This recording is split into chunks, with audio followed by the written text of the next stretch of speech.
Hi, everyone. Welcome to this week's market update. I'm here with Eric Anderson.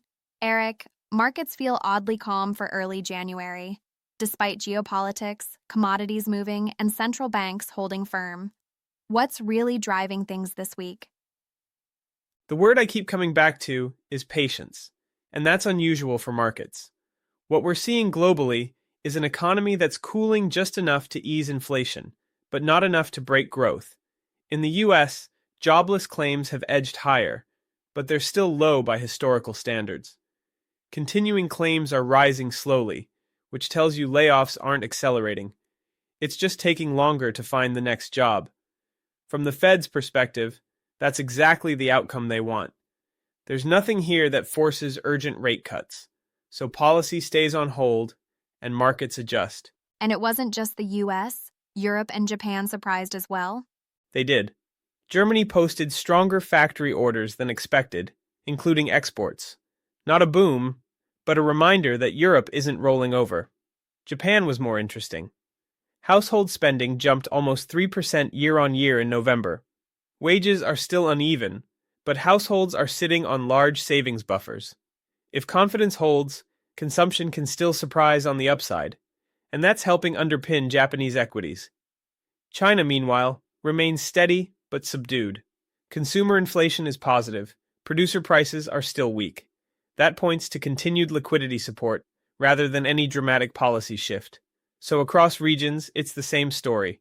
No panic, no stimulus rush, just patience. Markets didn't feel sleepy, though. There was a clear rotation. Exactly. This week wasn't risk-off, it was rotation. The Dow rose, the S&P was flat, and the Nasdaq slipped. That's not fear, that's capital moving. Energy and defense led the market. Oil jumped sharply, lifting energy stocks, while defense names rallied on talk of much higher future defense spending. Meanwhile, parts of megacap tech paused rather than fell.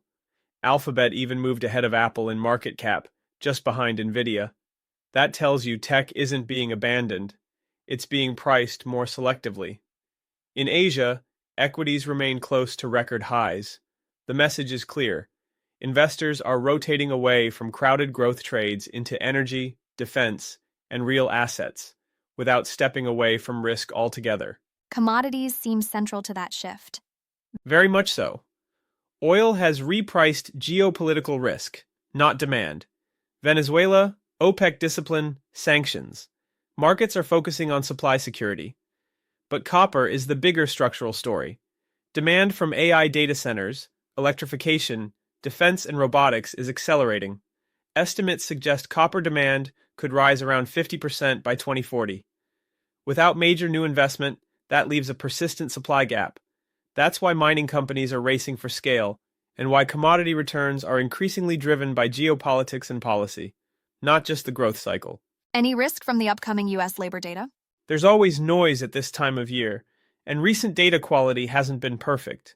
But markets aren't positioned for perfection. They're positioned for resilience. As long as growth doesn't deteriorate sharply, the broader risk backdrop stays constructive. Final takeaway for investors? This is a market learning how to function without constant policy support.